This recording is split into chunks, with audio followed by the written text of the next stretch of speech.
Hey, are you feeling alright? Whatever, I'm just screw around here. Ever since then, I've been unable to react at all when I see Mark. I'm home. Huh? Where's dinner? It seems like the shadow is speaking to me. I can't understand what it's saying. Hey, kids, please say something to your mom. No way. You know what, we don't need dad in this house. My name is Sarah. I'm a 40-year-old mother of two. My husband, Mark, is 2 years older than me. We got married when I was 25.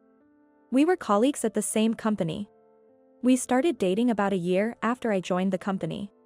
We got married when I got pregnant, and at Mark's request, I became a homemaker.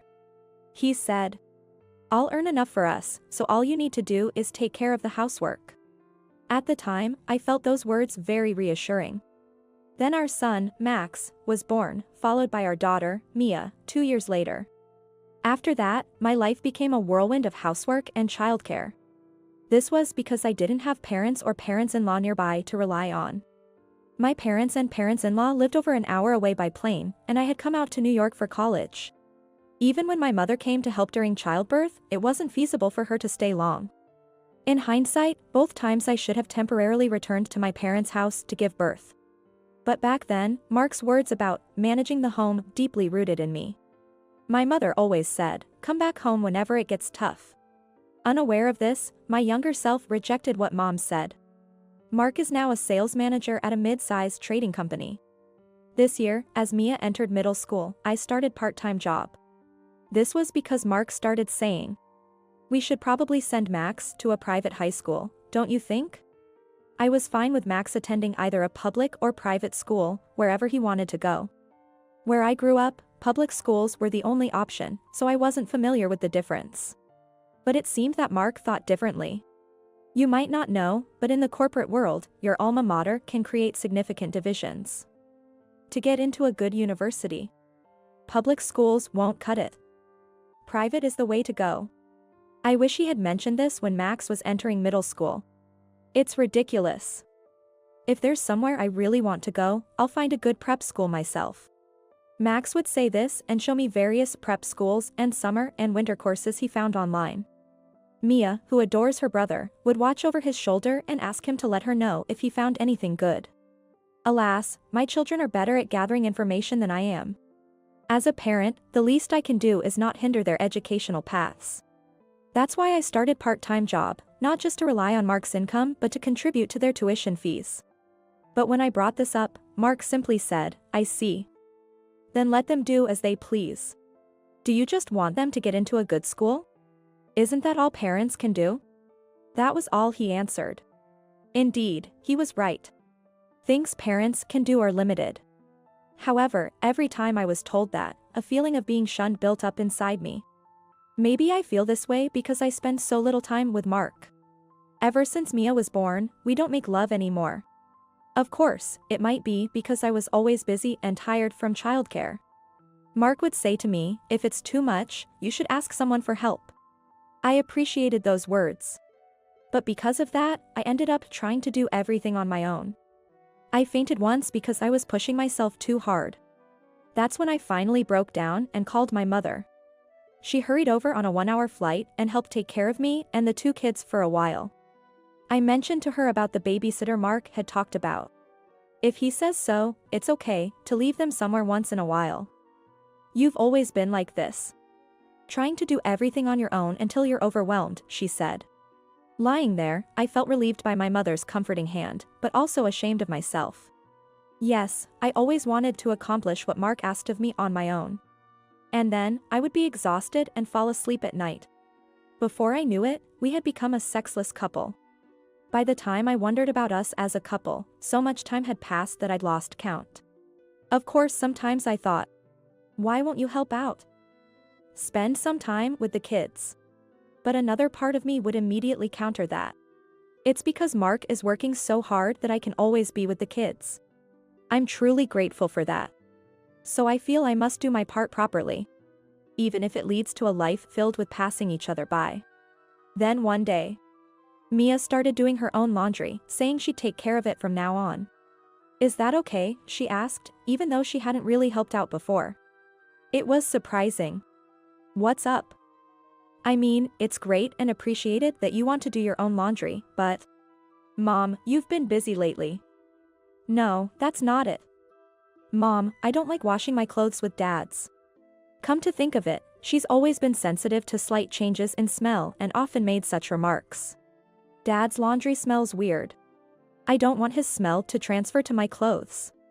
Mom doesn't use anything that smells, so it's fine. Please don't use anything. At the time, I thought it might be about the cologne he always used, so I didn't think much of it. And now she's in puberty. I had often heard that daughters tend to dislike their father's belongings. But the story didn't end there. Mom, I need to talk to you. One night, after I returned from my part-time job, Max was waiting for me. His grave expression told me it was no trivial matter. As we moved to the living room, taking off my coat, I asked, "What's wrong? It's rare for you to look so serious." "Yeah, it's about Dad." I was taken aback. As we sat facing each other on the living room sofa, Max said, "Mom, how much do you know?" "About what?" Max sighed softly. "Well, I see. What do you want to say?" "Mom, listen to me carefully and calm down. Mia told me that Dad is cheating on you." "What?" "Affair." I never expected to hear such a word from the mouth of 15-year-old son. "Mom, you really didn't notice, did you, from the way you're reacting? But Dad is always so busy with work." "Come on, Mom, let's face it.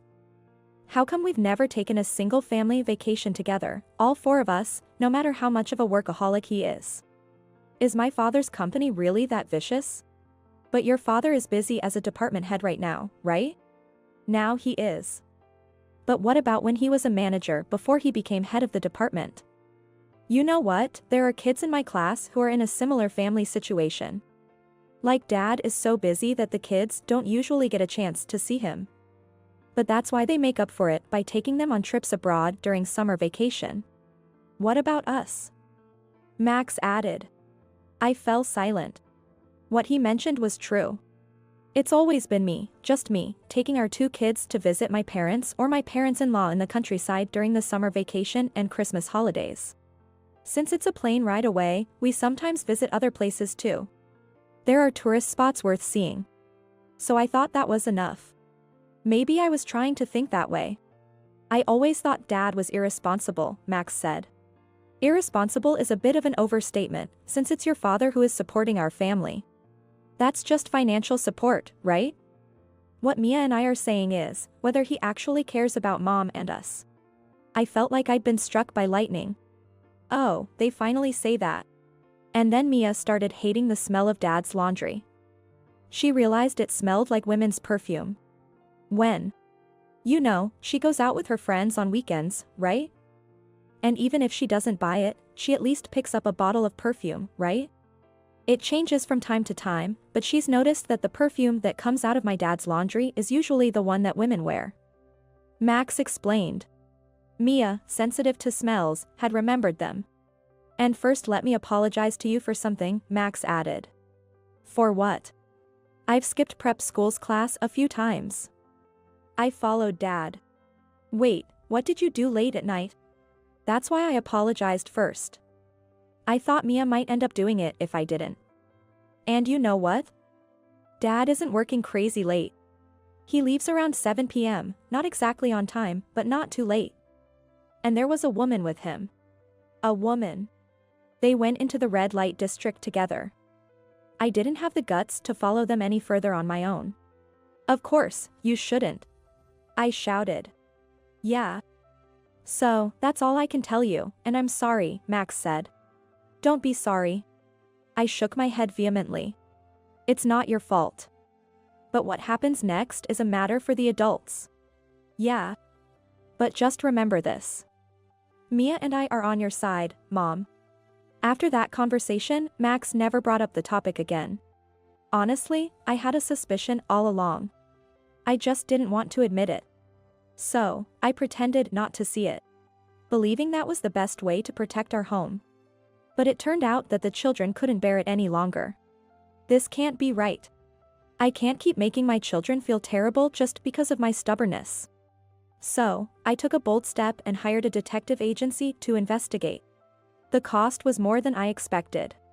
But I felt it was worth investing all my part-time earnings. The result was conclusive. As I looked through the evidence sent by the agency, I felt something inside me break. What had I been maintaining this family for, and for whom?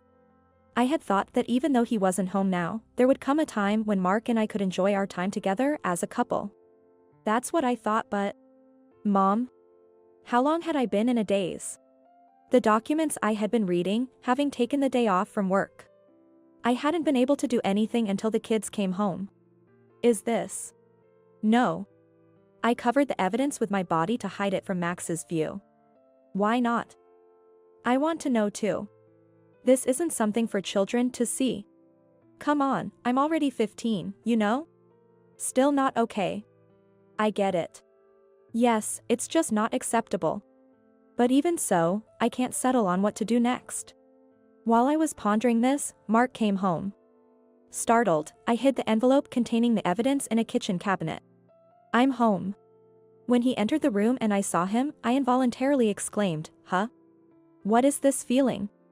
I couldn't help but think. Surely, that's Mark. My husband. But at the same time, I think, like it's not my husband. No, it isn't even human. Then what is it? These thoughts were swirling in my mind. And now, my mind comes to this conclusion. Well, this is something that shouldn't be here now. Hey, you feeling okay? Whatever, I'll just screw around here. Since then, I've been unable to react at all when I see Mark. His figure gradually lost its outline, becoming just a vague shadow. So, much of what happened afterward, I heard from Max and Mia. Unconsciously, I started avoiding Mark's laundry in the basket. I only made meals for 3. But it didn't immediately turn into a big deal. Because Mark rarely came home early. However, one day, while the 3 of us were having dinner. I'm home. Huh? Where's dinner? Hey, kids, please say something to Mom. No way. Why do we have to tell Mom for you? Max said to it. You know what, we don't need Dad in this house. Then Mia took out her phone and started making a call. Hey, Grandma, it's Mia. He's here, come over quickly. Why is Mia calling my mom? Voices saying stop it, and it's too late echoed. I just watched the scene as if it were happening to someone else. About 10 minutes later, my parents rushed in with another man. Mia indeed called her grandmother, my mother. But how did they arrive so quickly? What's going on? Mom. What happened? Oh, Sarah. You've gotten so thin. My mother hugged me. My father, George, approached the kids, putting his arms around their shoulders and patting them. Grandpa. Okay, you've done well. We'll take care of it from here, so go to your rooms. No. I want to say it directly to Dad, who drove Mom into the corner. Drove me into the corner? Mom, do you know what state you're in right now? We called Grandma and Grandpa because Mom broke down. Broke down? Broke down? What do you mean by that? You know, Dad. Mom doesn't think of you as Dad anymore. Huh? What are you talking about, Max? Sarah. My dad gently asked me. How many servings did you make for dinner today? What are you talking about? There are 3 of us, so I made 3 servings. Oh, didn't you eat yet, Dad? I need to make something for you right away. My mother held me back as I started to get up. No, Sarah, that's not it. We've already eaten, so don't worry about us. We're just here to talk to him. Him? I looked in the direction my mother indicated. A vague, gray shadow was swaying. The kids sent this to us. What? Dad fluttered an unfamiliar envelope in front of me. A detective agency. Oh, you've forgotten about that too. My mother grieved. But I couldn't understand why she looked so close to tears. That over there is your husband, Mark. The shadow stopped moving, saying huh? What do you mean, Sarah? The shadow was saying something to me. But the words entered my ears without making any sense in my mind. That's what I've been saying, it's your fault Mom broke down, she can't even recognize you anymore. Huh? Stop joking around. Sarah, you know who I am, right? I felt a sudden grip on my collar from the shadow. But it still felt like the voice was coming from far away, and I couldn't understand what was being said. Stop it, Dad.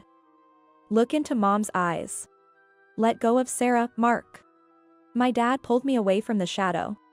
And then my parents started bombarding the shadow with words. Mom, you might not understand what I'm saying right now, Max said, holding my shoulders and looking me in the eye. We noticed something was wrong with you, so we contacted Grandma and Grandpa. Something wrong with me? Yes. You couldn't bear Dad's affair, and now you can't even see him. That's not true, Max. Mark has already passed away, hasn't he? Huh? A baffled voice came from the shadow. Seeing my expression then, Max looked like he was about to cry. You understand now, Dad? That's what's going on. The shadow slowly sank into the ground.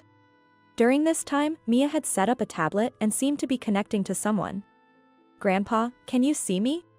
Mia, are you ready over there? That voice belonged to my father-in-law, Daniel. Grandpa, it's ready. Hi Daniel, it's been quite a while. Hi George. I was hoping to head over there and meet you properly, but unfortunately, my wife is not feeling well. I understand. Your wife was very attached to Mark. She was too much into her son. Hey, Mark. A voice loud enough to crackle through the tablet echoed. What, Dad? What's going on? What do you mean what's going on? We've received a copy of the evidence of your affair. It must have been a shock to Sarah. Dad, you too believe that I... Shut up. How many years has it been since you visited us during the summer or holidays? The only reason we didn't blame you is that Sarah always covered for you. I never asked her to do that. Still have more to say? Your mother couldn't help but complain to Sarah about you not visiting us, even though she knew she shouldn't. And this is the reason you couldn't come? Should I read out the documents? Daniel, may we handle this over here? Sure. I will be sure to keep a close eye on my son after he hears this. Then, I'll say it. You've been in a conspicuously close relationship with your coworker Ashley for 10 years, even causing rumors at work. You kept telling Sarah to stay home, which prevented her from meeting her old colleagues, while you freely indulged in your affair. You two even went on overseas trips without visiting us for 10 years. And Ashley believes you'll marry her, huh? She was 25 when you started. And now she's 35. She's also to blame, but she's willing to pay alimony in case of divorce. And what about you? You wasted the best 10 years of her life for marriage? Huh, we hadn't heard that part, but it seems things have gone that far. Hey, Mark. I felt the shadow quiver. Joseph, the attorney that George arranged for Sarah, has started the process and the court papers are already in hand. Fill them out and sign them as soon as possible. And you and Ashley will pay Sarah alimony for pushing to this point. I won't let you get away with a penny. But... Dad, please, I'm begging you, help me. No way. Do you know, Mark, when we saw the documents, your mother collapsed and has been hospitalized since then. Whose fault do you think that is? Mom's in the hospital? I'd like to punch you myself for continuing your affair for 10 years. How dare you stand before me and say such things? Every day in the hospital bed, your mother cries, thinking her upbringing was wrong. But, Dad, you're my parent, you should help me, right? At an age when people start thinking about their parents' care, you're still so naive? Don't worry, we won't need your care. We're cutting ties with you. No way. Well, it's a good thing you're an only child. The little inheritance we intended to leave you will go to Max and Mia instead. Don't say that, please help me. Enough. I'm hanging up. George, we leave the rest to you. Ashley might be at fault, but it seems she was mostly deceived by him. But we'll leave that to your discretion. Thank you, we'll take care of it thoroughly. Don't worry, we won't cause any physical harm. The tablet's video and audio cut off.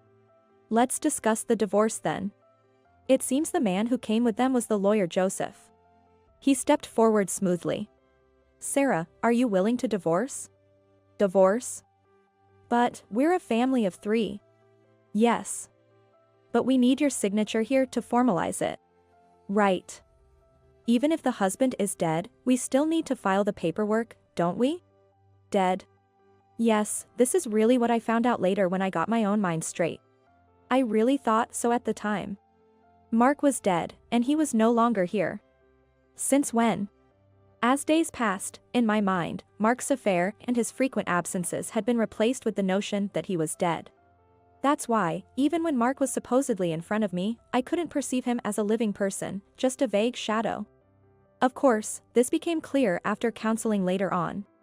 So, even if there were contradictions in my current life, I couldn't notice them. All I thought about was wanting to protect the life with my 2 children. That was all. Not inviting Ashley to the scene was a decision made after discussions between my parents and my parents-in-law. They probably thought it was too much for the children to meet their father's mistress in person. Especially Mia, who was firmly against it. So, the matter was left entirely in Joseph's hands. Ashley, having made up her mind, apologized respectfully. I wasn't without doubts. Even if he kept saying we'd marry someday, 10 years was just too long. Still, I clung to that sliver of hope. And regarding my deteriorated condition, Mark always told me his wife was cold to him, but I never imagined something like this. Apparently, Mark always portrayed me as a cold woman who excluded him from the family. My sympathy for him turned into love, but now I see. I was just being deceived by him. Her voice was trembling with anger at that moment. Joseph, I'll pay the alimony to his wife properly. And I have a request. I want to sue him for marriage fraud. Is that possible? Do you have evidence? I recorded his words just in case a time like this would come. And the matter of marrying him after he divorced? This incident has completely opened my eyes. I'm breaking up with him. She was known as an expert in the office, a person with solid skills. The evidence was well organized and neatly arranged. Her love turned into unbearable hatred towards him. In the end, Mark turned even Ashley he thought was on his side against him. Afterward, both of them ended up leaving the company. However, the circumstances seem to have been somewhat different. Their relationship had been somewhat known within the company. It simply wasn't out in the open. That's why Ashley revealing that she was suing Mark over this matter was significant. Why would you do something like that? I've been waiting all this time, thinking you were stuck in a cold marriage, unable to divorce. What now? We went summer vacation trips together, right? It was you who came crying to me, saying your wife told you not to come. I was shocked when I heard about your wife's condition. Ashley resigned voluntarily after making everything clear to those around her. She paid the alimony to me in one lump sum, with a note of apology attached. As a result, Mark also ended up leaving the company. The company didn't need an employee who brought legal trouble. The alimony for me and the child support for the kids were initially covered by his parents. The plan was to later recoup the costs from Mark's personal savings, sale of his belongings, and then consistently from his monthly income. Considering his age and former managerial position, it's questionable what kind of job he can find now. But that's not for me to worry about. Immediately following the day I confronted Mark, I was admitted to the hospital for recuperation. Half of the reason was for medical tests, and the other half was for counseling. Since it was determined that, apart from issues related to Mark, there were no impediments to my daily life, I moved in with my kids to my parents' home. I'm sorry for making you change schools at such a time. It's okay. It's just the right time for high school entrance exams anyway, we'd have to part with everyone regardless. I'm a bit sad to be away from my friends, but it's much better than living with that man. Children are truly precious to me. I'm still continuing counseling. Not having the cause of the trouble around makes a big difference. Once I get a bit better, I plan to start working seriously. For the sake of these kids, and for myself as well.